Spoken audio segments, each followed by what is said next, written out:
Hey there, y'all. It's your girl, Sean LeRae, welcoming you back to You Know What It Is, Boss Talk.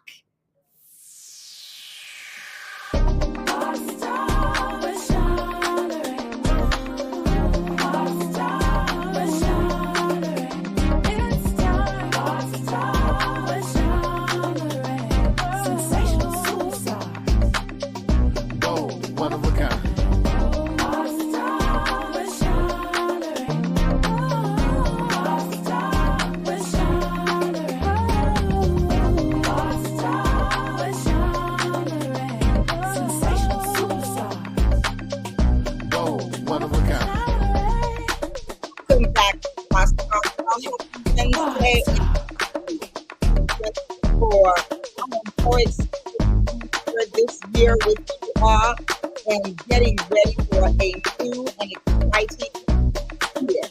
More and typing that is that you want more of. For me, it's more joy, more love, more excitement, more fun, more abundance,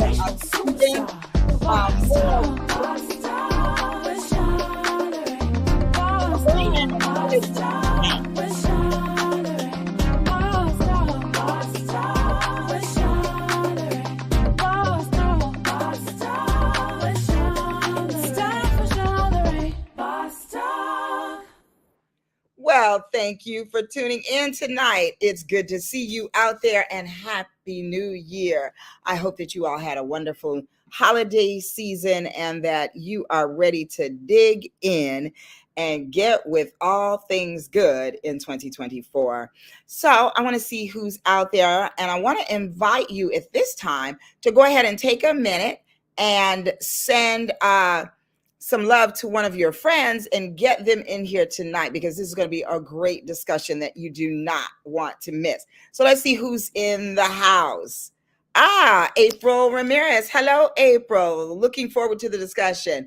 Thank you for tuning in. Are you a first-time boss talker? Yeah, we're working that out. I know. I try to talk over it, but it's kind of hard. We're working on making some changes on that in 2024. So you are a first-timer. Well, welcome. And I know that you must be perhaps a friend or colleague of my amazing guest tonight. And so I am excited to have you here. So welcome. And I want to say shout out to a good, dear old friend. Hello, Frederick Milner in the house. Happy to see you here. And Happy New Year to you too, my brother. And thank you. Thank you. He says, I look beautiful. Thank you. So tell me, April, tell me, Fred, what is it that you are looking forward to more of in 2024? Please let me know in the chat. As I said, I'm looking for all things good. 2023 was somewhat of a challenging year for me, coming off of the pandemic, coming off of losing my husband 2 years ago, but still 3 years ago, but still just a lot to sort of reconnect with and have a new opening with in my life. And so I have been on a reorganizing tour. And so I'm happy to say that things are coming along well. And we ended 2024 or 2023 on a sad note because I lost a dear friend. And I, though that has been very difficult, I am looking at it as he has gone on to be with the ancestors and is looking out for us and looking over us with wisdom and all joy and beautiful things, and is sending that energy down to us. And so I want to just stay in that space when it comes to that. And of course, not missing the fact that I definitely need to grieve the loss. But as you say people's names, the ancestors say that you keep them alive, and in the world. And so I want to say once again, and I know, Fred, you know this person. So if you are not aware of this, I am sorry that you are hearing it here tonight for the first time. But we said goodbye to King James. King James Edmonds went to be with the ancestors on December 20th. And so we are loving him, loving his family. Shout out to Pastor Carla Broadnex in New York, to his other sister, Lisa. And I will keep you all posted on his homegoing celebration of life, and what a great life he led. So just wanted to say that. And yes, greetings to you too, Fred. And you said you're looking forward to enjoying your retirement. Absolutely. I know you are. I can't wait to one day be at that space, but I'm probably going to work until the Lord call me home, because I don't know any better. And because I do work that I love. And so in that case, let's see. April says, in 2024, grace, peace, trust, faithfulness, amen, and God's goodness for myself and others. Ooh, yes, I love that so much. Hey, Ken Ham is in the house trying to get my Toledo friends on Sean LeRae. Yes, indeed. Please keep working on that, my brother. I love you for that. Thank you. And Mr. Seals is in the house. Hello, Mr. Seals. Yes, prayers and love to you as well, sir. So I think, yes, I definitely will, Fred. Right now we're looking at January 20th around noon, but I will be confirming that with you. So y'all, we are going to have a great talk tonight with a dear friend of mine, a woman after my own heart. She matches my energy pound for pound, and she is just a joy spirit, and she is a real go-getter, and I love that about her.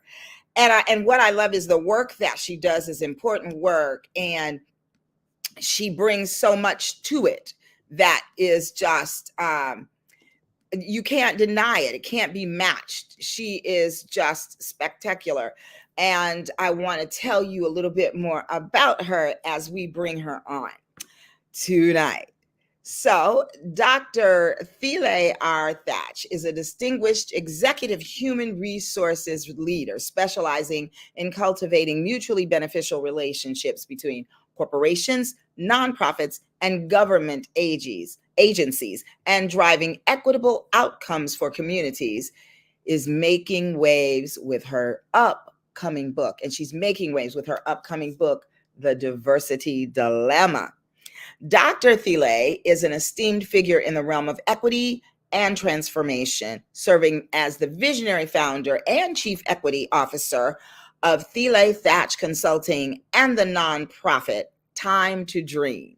With a remarkable 25, count them y'all, 25-year career spanning human resources and equity strategies, Thela's career highlights include her role as a consultant for the LA County Department of Health Services, where she crafted human capital strategies to uplift those dedicated to assisting marginalized communities. Her influence extended to the Live Nation Entertainment, where she led and developed the organization's first ever global diversity program. She also held the position of head of DEI at Paychex. Her upcoming book, The Diversity Dilemma, offers profound insights into the impact of DEI to society, communities, and souls. The Diversity Dilemma explores the unintended consequences of diversity initiatives, questioning whether the recent focus on diversity and inclusion has done more harm than good. Dr. Thatch is drawing from her extensive experience, examines the damage to people and organizational culture over the past 2 decades, all in the name of diversity.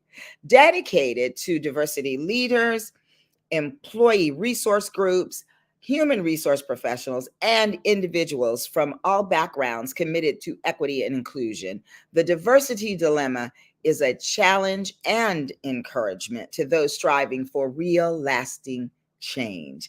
The Diversity Dilemma is published by Thatched Roof Publishing, a subsidiary of Thela Thatch Consulting. So, y'all, without another word from me, please welcome back to Boss Talk, Dr. Thela Thatch. Yay! Yay! I'm so happy to be here. And How I'm are so you, my happy to have friend? you. What's that? I said, how are you, my friend? I am doing very well. Thank you. Thank you. And excited about this chat with you tonight. Thank you. Glad to be here. And I was waiting for my music. Can I get some music? No. I Your know, right? music is amazing. I'm Oh, like, thank you. I will have to shout out Wayne Lindsay, who is the composer of that song, and his amazing daughter, Alana Lindsay, who is on vocals. Yes, indeed. awesome. Well, I definitely have to add that to my list of things to get this year. My wish, my own theme song. Yes, indeed. I know. And every time I talk to Wayne, he's like, I know you're enjoying having your own theme song. I was like, you know, I am. Absolutely. So I interviewed Loretta Devine last year, and that was the one takeaway from the interview is that everyone should have their own theme song. Oh, So I love that. I she love that. had hers. She had her Loretta Devine song. Yes. So that was a great takeaway. I love her. I love that you got Yeah, that experience. yeah. She is such a warm and beautiful individual. She really was inspirational and definitely gave me the motivation to keep pushing forward with the goals that you just mentioned that I've accomplished this year. So I can't wait to talk to you about everything and about the diversity dilemma Yes. and what the Show dilemma us is all that. about. Yes, put that cover in there and hold it still so we can see it. Oh, I love that. A big question mark. Ooh, this is good. This is good. Well, let's get right on into it, Missy. So tell me, now this is what your third book, is that right? This is my third book. All three were self-published. The very first book was an employee handbook for small business owners. It's currently an ebook. And almost every book in some way was created as a resource. My second book is a children's book called The Dog Chef. And I really enjoyed putting that book together with my sister, who was the illustrator, and she's an artist. Her name is Rashana Leigh Finney. Oh, And she does amazing work. She designed a jacket and clothes for people, including Michael B. Jordan. She does murals. She does so. I could be here all day just talking about my sister, Rashana Leigh Finney. So she illustrated the book, and it's kind of an equity story. I believe equity is in everything. And in the children's book, you see my family, which is a Black family, and kind of a experience that we're having with our dog who cooks in the kitchen. So that was my second book called The Dog Chef. It's also available in Spanish on Amazon and every bookstore. And now I have the diversity dilemma. talk about equity available in Spanish. I love that. I love that. Yes, I had it translated in Spanish, and I plan to have this translated in Spanish and French. French, there you go.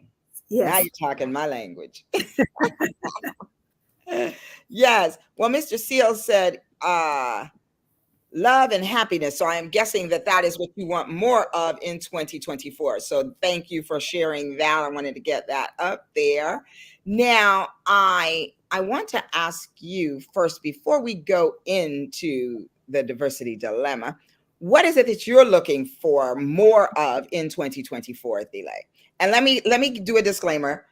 This is not wine. I just like drinking out of beautiful wine glasses. I got these at the Goodwill. I got a dozen of them for my wine tasting a few weeks ago, and they are so beautiful. So this is orange juice and organic orange juice and organic cranberry grape. Interesting. So yummy. It's yummy, yummy. Okay, so that's my disclaimer. So when you see that, don't be going, gee, over there drinking wine. Okay, no, I'm not. Not that I don't, but here we go. What is it that you want more? Yeah, I definitely want more fun, more joy, and more good, healthy food. I'm in a process right now where I'm kind of weaning certain food out of my diet. And I Mhm. feel great. I feel clearer. I feel I have just it's in just 3 days because I only, I started in the new year. I just feel a lot healthier. And so I want to keep more of that, more of health, a focus on health and joy. I love that. I love both of those. Well, as far as, introducing new foods into your diet and letting go of some others, I started doing that in 2023. And I can tell you that it does make a difference in how you feel and how you look even. It's amazing. And so I am eating organic. Yeah. Now I'm not freaking out and like, oh my God, it can't touch my lips. It's not organic. Not like that. But Right. at home, the things that I buy are organic, and and that I cook. Now those of you out there who, yes, I do cook sometime. So and I did cook the traditional black eyed peas, collard greens, and cornbread for this new year. I did too. Yes, that's You have right. to honor our ancestors. You must. Absolutely. You must. Absolutely. I love that. Well, now let's get into this diversity dilemma. So Okay. tell me what inspired the book? So, what inspired the book was my own therapy. Basically, it became therapy for me to recount my experience as a diversity, equity, and inclusion leader. And Mhm. so, a lot of the things that I've experienced working in human resources for over 25 years has been a journey in equity. And so the book was my way and my process to kind of synthesize and also provide a survival guide for upcoming DEI and HR practitioners who are interested in doing diversity, equity, and inclusion work. But it really was my way of processing and documenting my experiences and what happened when I was trying to lead DEI in different organizations. And also, as I teach DEI, I teach DEI at 3 universities, and I teach HR at within 3 universities. So I teach for the University of West LA. I teach for Walden University, which I wrote a course called Race, Gender, and Public Policy.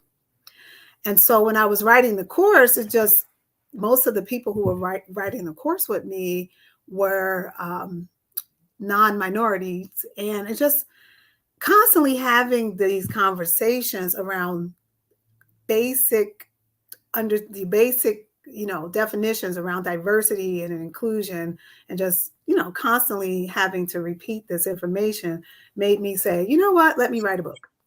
I love it. I love it. And Yeah. I definitely can relate to that because you and I have had conversations personally.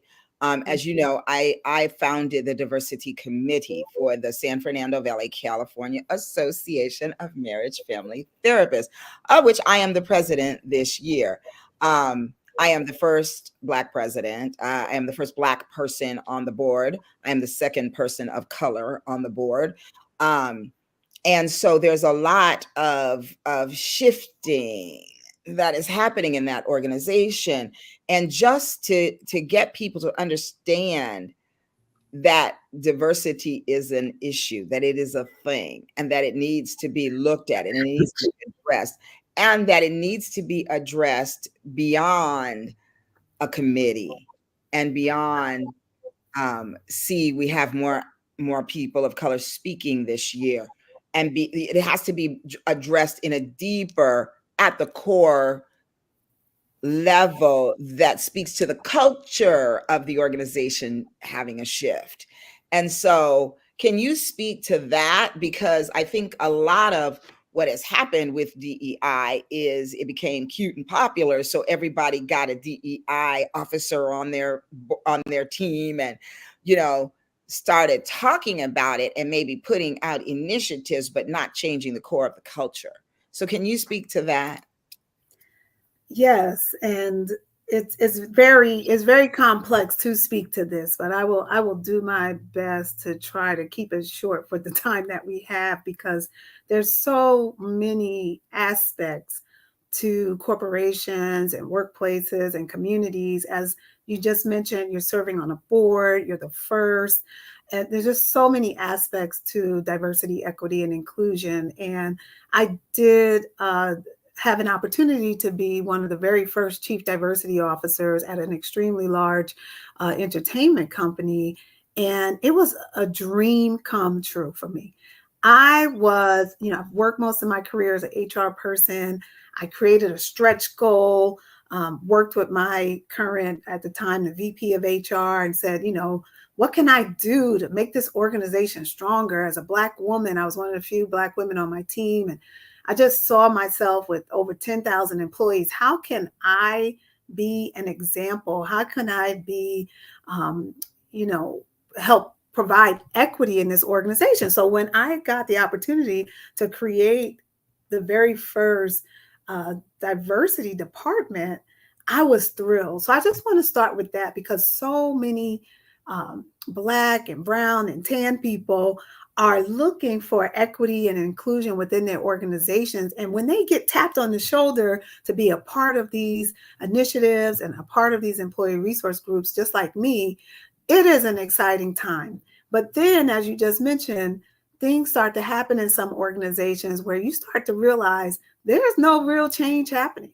You're speaking in front of, on panels, doing events, and you're doing the parade, and you're doing all these things, and it just feels false. And that takes a toll on us as a people, as a Black woman. I'll speak for myself as a Black woman. That took a toll on me. And it wasn't until I was about a year into that first role that it was clear, not only from the Black Employee Resource Group, who openly called me an Oreo, they called me an Aunt Jemima, they called me they called me name. I mean, because they were mad. They're like, you're not doing anything for us. You're just talking. You're just showing up at events. And I mean, they called me out. Wow. And I said, you know what? I am a token. You're absolutely right. You're absolutely right. So that was the beginning of my journey of, if I'm going to do equity and inclusion initiatives, even if it means losing my job, risking my career, I'm going to do it with authenticity. But at the time, I thought I was just incompetent, that these initiatives were not happening fast enough or being successful because I didn't have the executive presence, or I didn't have the influence to influence the C-suite properly, or I didn't speak properly in front. I wasn't powerful enough in my position. I wasn't educated enough on the history of, enslaved people. Like, I had 50,000 reasons why it was my fault that the DEI initiative was not successful. And to me, that's the real diversity dilemma, is that you tap people on the shoulder, a Black woman, LGBTQIA plus person, and then a person like us are sometimes made to feel like we're inadequate because these movements are not happening, or not happening fast enough, or ultimately they just fail. Yeah. So that's the price we pay when we kind of step out. And I have to tell you, Sean Lorraine, there were so many times I just would pretend I was Martin Luther King. I'm Martin Luther King, and trying to get him to the water fountain. And I said, well, Martin Luther King went through the struggle. I'm going to go through the struggle. But it's what happened to Martin Luther King? Hello. But you know what? I appreciate your being so transparent about that, because it is, and we do take it on. And then we start to have a false narrative about who we are, and even about our intentions, because there are others out there who are not looking, just like you're not looking at what's behind you, that's turning down the volume on your speech, that's turning down the volume on your message, that's putting all the bureaucracy in the way of your initiatives getting passed, and the things that you want to do and that need to happen, but are not able to make happen alone. And that is definitely something that we reflected back onto ourselves. And then we can become ineffective in that space because of fear, because of all those things.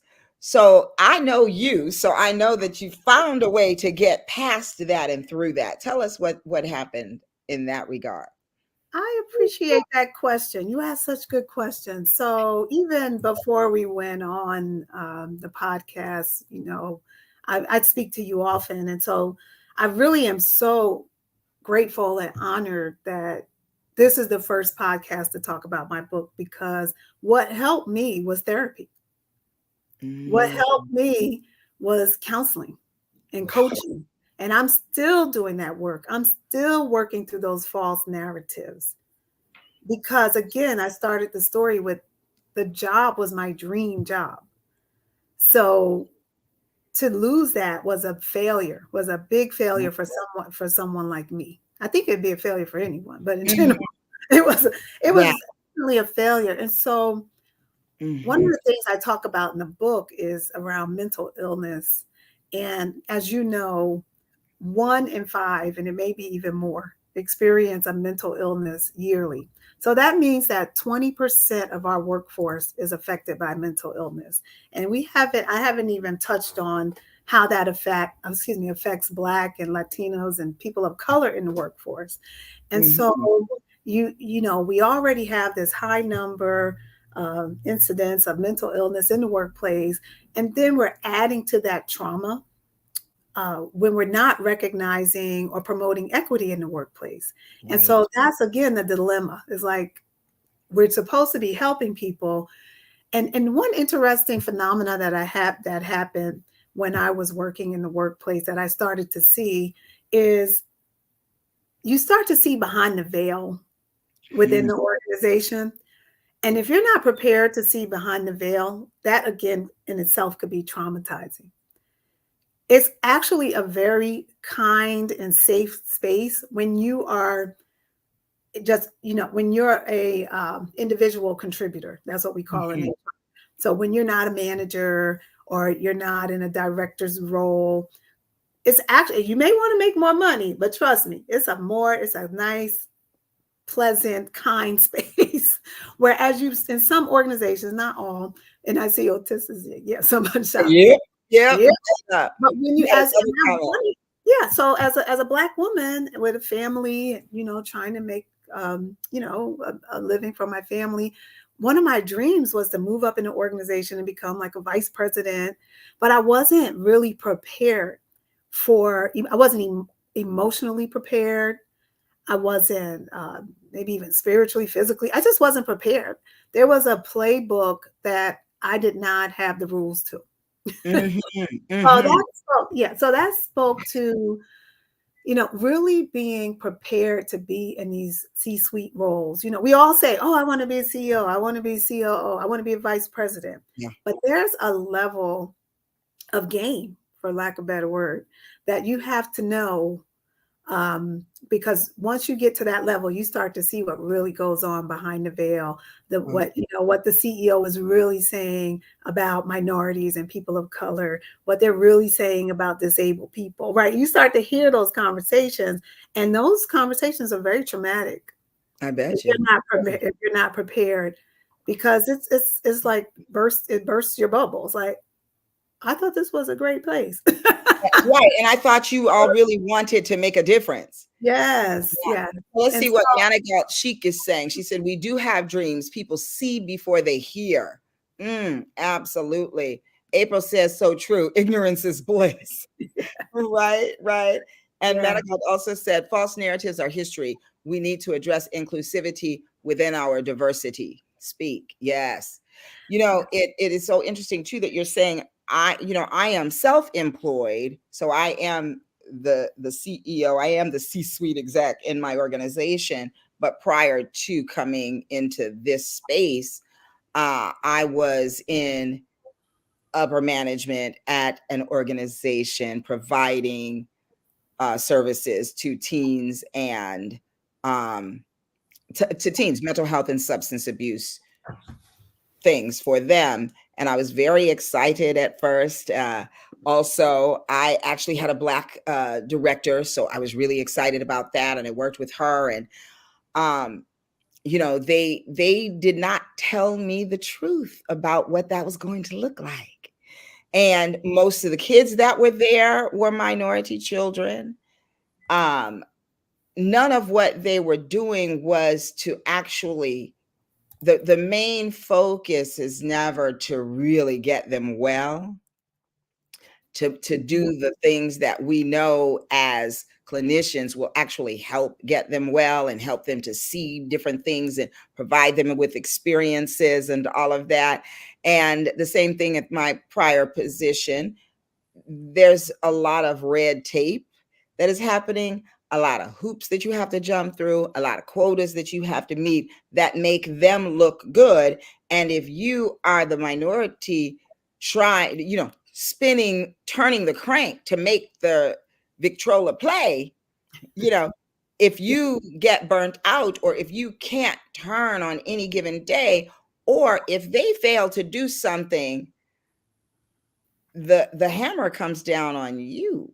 Mm-hmm. And so that was something that I had to understand, and then I had to embrace it, because that let me know once again, oh, that whole thing about you're not an employee, that really is true. And made me get on that grind to get this license so that I could step out on my own. And I have made huge mistakes, tons of them, that I am grateful for and happy about, because I made them and they weren't made for me. They weren't things nothing was done to me. And I get to make the choices. And so I think in my organization, I get to make sure that the diversity is real. Right. Exactly. I love it. I do. And that's how I approach my business as an HR consultant. Is I approach everything I do in HR with an equity lens. So that is integrated within my business, right? Because I can now control that. And so I make sure I practice what I preach by the way I pay the people I work with, making sure there's, someone does work for me, I pay them fairly, but I also offer them opportunities. There's so many ways. So one of the expressions I've been using a lot lately is equity is everywhere. There's always an opportunity to practice equity. But one of the things that when you were talking made me think about a part of my book that came to me one day. I was on the beach with another person who focuses on self-care. And I actually wrote a rap. I won't share the rap, but oh, I want to hear that. Yeah, I don't think I have it near me, but I won't talk about the rap. But in the book, because I am a writer, I do write raps and poetry and things like that. But what came to me was this concept of a Black female overseer. So I know. And so I have a chapter in the book which describes the Black female overseer, and just this phenomena that I started to experience where organizations would put a Black female in charge of other Black females. And I was like, when it first started happening, I'm so excited. I'm like, oh my goodness, I'm going to be reporting to a Black woman. I'm so excited. She'll understand what I'm going through. It was one of the most difficult times in my career because, and I write about it in the book, it's a phenomenon where they are believing that they have to behave differently, similar to the overseers on the plantation, so that they can maintain their job.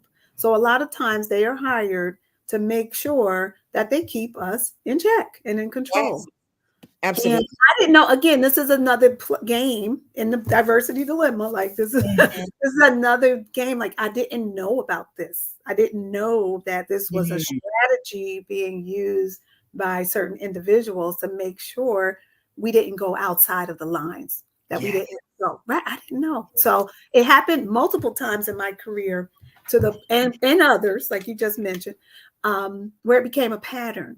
So what would be ideal, what we could do is when we are in a position hired to be these Black female overseer, we can be a blessing to the people we work with, right? We can guide them instead of, what's the word? Penalize them, or right? What I'm trying to say. So yeah, it's that's a thing. it's a real thing, and we don't talk about this. We don't No. really talk about it at all, but we Say hi definitely. to Gigi. What'd you say? That's Gigi. Say hi. Hi, Gigi. But I think you're right. And, you know, Otissa is saying, Boss Talkers Jeff want to hear your rap. Let me see. Let's see if I can Right? find- We Oh, definitely do. Yeah, I while might you're looking for it, we'll address some of these comments. Otissa said, I don't have direct experience, but I have heard of it. Absolutely. It's so true. And April says, fear of being their authentic selves, creating systemic fear amongst people of color. It's true. And I have experienced that multiple times myself. And I realize that as I grow and learn, and it started with that, is understanding that women given this power, and gentlemen too, men as well, but giving this power actually brings you to a place of the unknown, number one, and you're trying to toe the line, and in getting in that space and being surrounded by others brings about a certain amount of fear, and out of fear we panic. And I like to believe that a lot of that degradation that comes from the person of color who is managing other people of color in a way that is not encouraging, in a way that is not uplifting, in a way that is not honorable, is based on fear. And we have to have these conversations so that we can talk about this, so that people are no longer afraid, that we walk in power, because that is what is going to get us through this whole diversity dilemma and a lot of the things that that pull us down. So I don't blame those women in those positions anymore. I try to empathize with them, and that has come from not only being in therapy, but being a therapist, but learning to empathize with the person who thinks that they are the enemy, because indeed they're not. They're just the same as you, but they feel like they have to be your enemy in order for them to succeed. And then they get into this mentality of it's either me or them. Right. And that's what's actually being told to them without words, just through actions, behind the scenes. So Right. I really think that that's a huge piece of that. And so, yeah. Yeah, I agree. Well, I found the rap, but instead I'm going to read from page 94 in my book, just really briefly, Okay. and if you don't mind. I love it. So I just talk about the phenomenon which blurs the line between advocacy and assimilation. Ooh, girl, say that again. You got to say that again. This phenomenon blurs the line between advocacy and assimilation. Balancing advocating for change and assimilating into existing structures poses a challenge. The pressure to prove competence within the organization can lead to compromising core principles. In some cases, representatives unintentionally align with the structures they intend to challenge. In my case, it became clear that these CHROs, so they were Chief Human Resources Officers in my case, they acted as puppets, prompting my decision to move on. So the Black female overseer phenomenon embodies the interplay of representation, power dynamics, and the dangers of tokenism in DEI. So I have a whole chapter I on love every word of that. I just want to say I never felt angry. I tried to be angry with these women who I reported to. I knew why they were behaving that way. Yeah. On a good day, they were good people. Right. I could see the fear that you described and the pressure.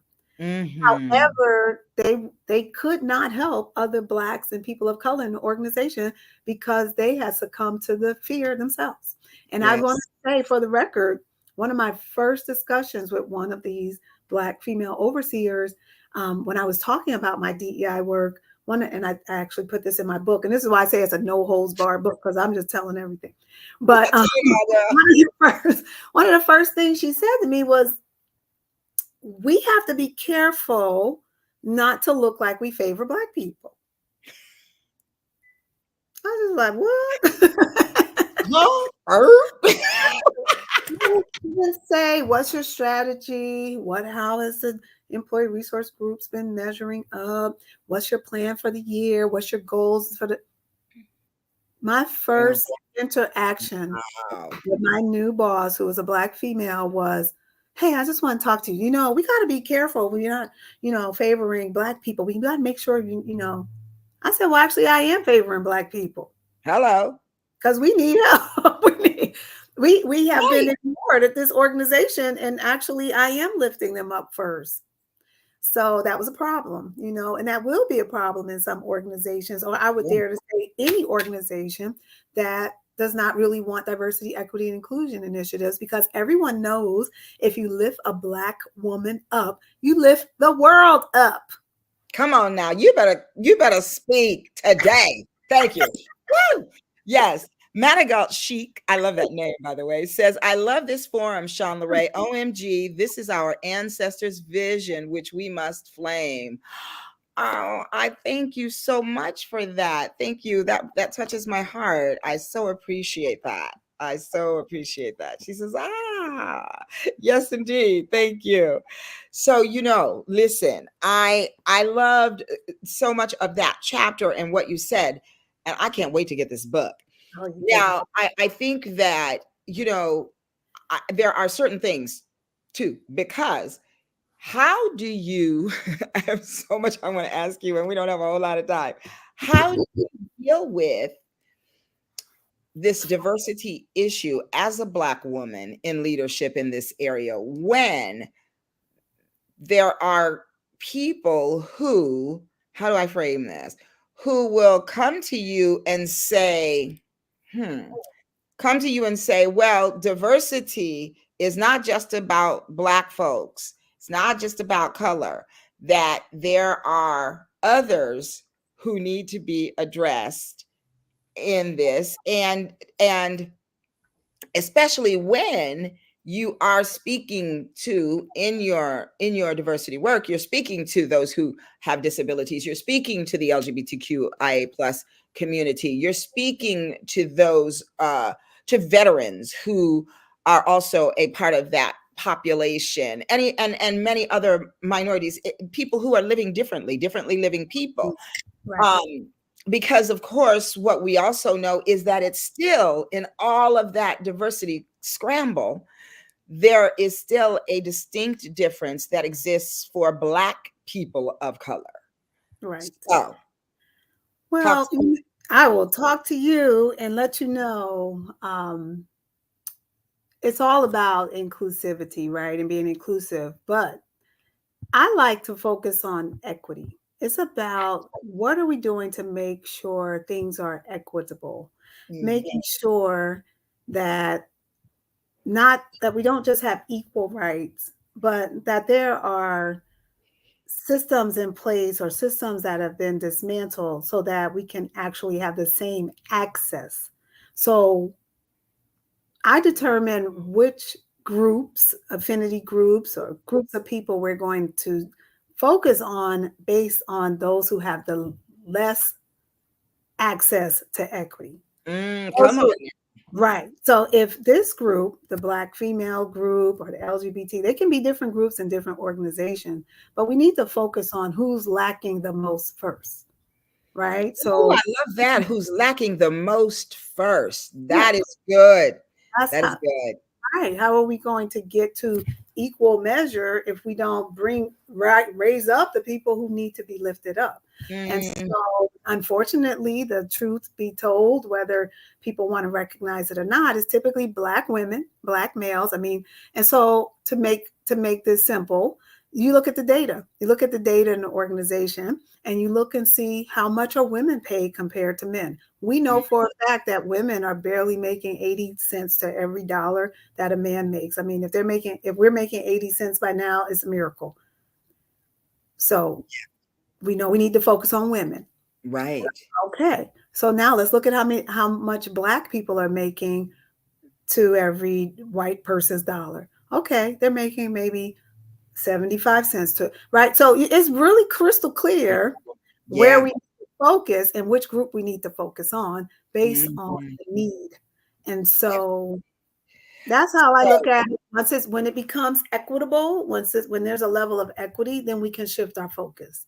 But right now we're trying to get, water to people who are thirsty. I love that. The reality is, I always say, I just want to share this before we run out of time. The reality is, I don't really need you or anyone to like me or the different groups that we're talking about. We want a seat at the table. We want to be paid the same wages. We want the same opportunities. That's equity.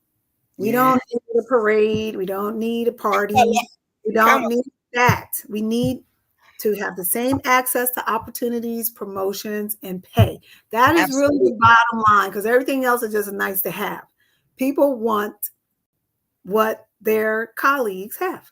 Absolutely. April says, I love that analogy. That makes it so clear. Absolutely. And, the money that you are going to spend on that lovely parade and all those things, how about you divvy that up and put it in my paycheck? I'm just saying, I love it. And listen, there's a thing that happened to me not long ago, and I am very proud of myself because I am learning how to temper my tongue and how to breathe in, breathe out, and then speak. I have to do that because I teach people that as a therapist, right? So here we go. Yes, Manigal, fair exchanges, absolutely. So a person in the diversity committee that I started, at this point, there are people of other nationalities in the committee, and the interesting thing, though, is many of them are diverse in that they are maybe from a different place and speak a different language and those kinds of things. But many of them, given we're all standing together, they could be considered white. And so someone said, well, I don't understand why we need to point out our differences. Why is it important to point out our differences? Why is that such a focus? And so I had to, my immediate was to go in, and I just said, okay. And then I said, because we are different and we're not trying to, because she didn't say point out, I'm sorry. She said emphasize our differences. And the point is we're not trying to emphasize them. We are trying to celebrate them. And I think if we allowed ourselves to look at that before we start to try to hide our differences or try to, focus on what that is. No, we don't need to. It's obvious. If I walk into a room, you're never going to ever in a million years, blonde hair and all, you're not golden, I like to call it, but you're not going to think I'm a white girl. And so I like to focus on celebration of the differences. And we do not want that difference to be my paycheck at the end of a week. And that is what I think, I want to see what my brother is saying here, Alan Shea. Alan says we must lift Black women because it starts with a Black woman from our birth. They are truly my queens in today's society. Absolutely, my brother. Absolutely. And then he also said that makes sense. Why not 100 cents and equality? Yes. And, thanks to you, I have been turned on to Rachel Rogers. And I am listening to her book. Shout out to Rachel Rogers. And women out there, if you have not heard of the book, We Should All Be Millionaires, please get it. Please get it. Don't read it though. I like to listen because I like her swagger in reading it is just amazing, and it's fun and funny, and it's what is the word I'm looking for? It is convicting.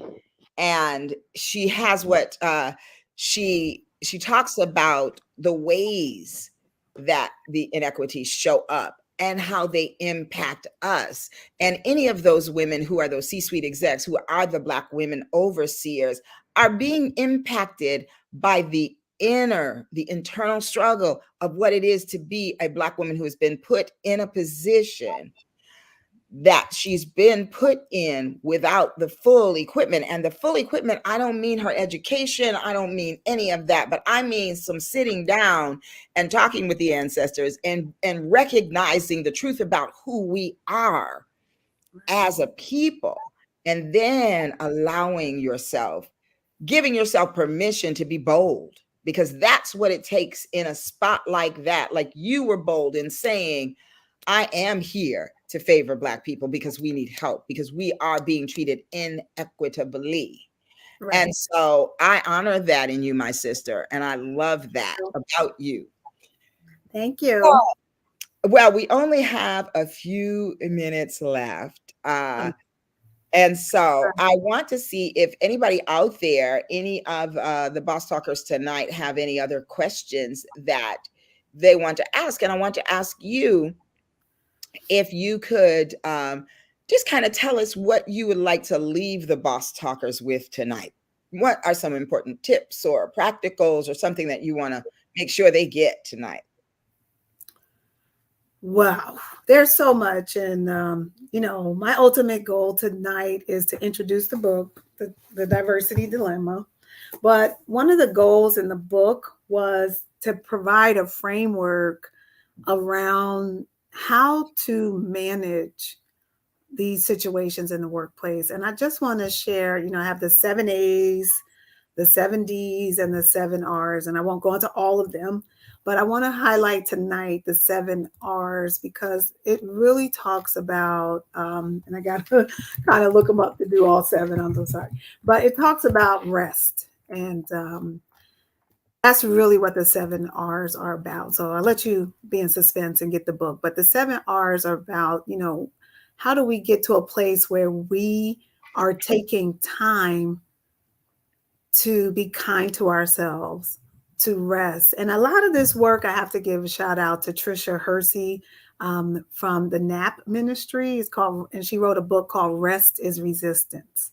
And I kind of built on that for diversity work. But I would recommend her book too, as I'm recommending mine. And so I just want to leave with advice I need to take for myself, being kind to myself. The book talks about imposter syndrome. Oh my goodness. I had imposter syndrome from an hour ago when we got on the call. I said, you don't even know, it's so deeply rooted.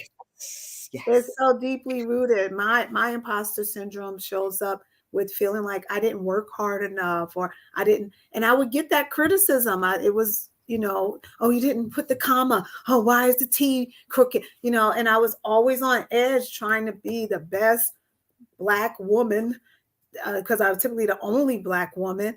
And I had this unrealistic pressure on myself. So what I would leave with you today is to kind of release yourself from all of this unrealistic pressure that we find ourselves facing when we're dealing in whatever work we do, whether we're self-employed, whether we work for an organization. And I just really challenge you in 2024 to be your true, authentic, bold, brilliant self. Yes, I could have looked at the situations I just described as an absolute failure. I mean, it was a fall. It was a far fall. Trust me. I was promoted 4 times to be taken out of the role. Okay. Right. And what I did was I ended up going and pursuing rather my PhD and finishing my PhD and just really trying to figure out, I ran for office, became an elected official, right? But the point of saying that is I wanted to experiment. What am I about? Who I constantly let corporate America tell me who I should be. Who am I? Yes. So that's my challenge. Who are you? Who are you? Be true to you, because that's when you're really going to see growth. That's when you're going to be able to establish equity in your life, in your children's life. And you do have to be bold, and you have to be aware, but also you have to be rested up. Right. In order to do that. And honestly, Yes, because self-care is a big one for me, and and people think that I don't rest and that I don't take care of myself and that I'm constantly running. I am the best rester that you will ever meet. You know about your bubble baths. I know You know that. about the bubble baths. I take bubble I have baths every adopted day. that. In the bubble baths, I meditate, I pray, and on some days on the weekends, I do absolutely nothing except push the remote. Now, there are going to be people who are going to tell you that don't watch television and all that. I'm not that girl. I love television. I'm an actress. I'm a theater person. I'm all of that. I love it all. I don't do that in place of doing something that is going to further my who you are-ness. And that is what Thela is talking about when she says her challenge is to know you. I call it stepping into your who you are-ness. And that is living according to your God-given and God-driven purpose. And that takes work. It takes exploration. It takes inward seeking and inward looking. And I know this woman here has done that work. Another thing that this beauty mentioned was therapy, counseling, coaching. Not necessarily in that order. If you don't have a therapist, don't run to the internet and find you one. If you don't have a coach, go get you one. Because I think that people get very confused on what it means to have a therapist. It means that they think I'm crazy. No, it is to help you not go crazy in a world that doesn't open doors for you, that you have to go and open the doors for yourself. In a world that does not deliver for you, you have to deliver for yourself.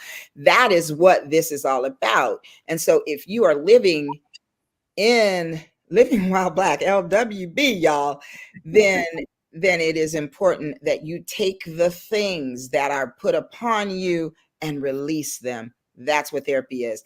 When you decide there's something you want to do, but you don't know how to do it or where it's going to go or what it's going to look like, that's when coaching is your friend. And so just saying, don't sleep on services, people. Let's see what Mr. Seals is saying. He said, I believe instead of asking them for equal pay, you create your own and pay each individual above market value. We should understand that discrimination from those that are inferior and lack. Absolutely. I love about that pay above market value. That's what Rachel talks about in We Should All Be Millionaires. And like I said, you all get that. Let's see. April said, I needed to hear that. Amen. Amen. Alex, hello, Alex. Welcome to Boss Talk. Alex said, why don't companies publish their average pay by averages? Some do, and some you have to dig deeper. Some don't because they don't want you to know. There it is. And April says, yes, be you unapologetically. In turn, you are inspiring others to do the same. 100%. Stop apologizing for being amazing. So, Boss Talkers, we are just about out of time. I am determined to do under 60 minutes. We are at 58:12. So I just want to thank you all for being on here tonight. Get the book. I'm going to put all of Thela's links here in the chat. Yeah. And so that you all can go and find her. Just click on these links, save the chat, or you also can, of course, come back here and get let me see, hold it. So it does weird things, but we're gonna put it up there anyway. And get it from your YouTube channel. It's gonna be here, so you can come on back and get that. When you copy these links and paste them somewhere else and take out that opens in a new tab thing. We haven't figured out yet how to get rid of that. There's a second part to this because there's a lot there. So let's find it.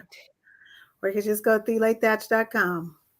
There you go, thelathatch.com, and you'll find everything because she's everywhere. So, Boss Talkers, that's where you'll find me. Connect with me on my website, livinglovedcoaching.com for coaching, livinglovedhealing.org for therapy, Instagram at Living Loved Healing, Facebook, Living Loved Healing, and check out my nonprofit, the William Joseph Brinkley Center for Cultural Affirmation at the WJBcenter.com. So y'all know what to do. Live loved and shalom, y'all. Peace. Shalom.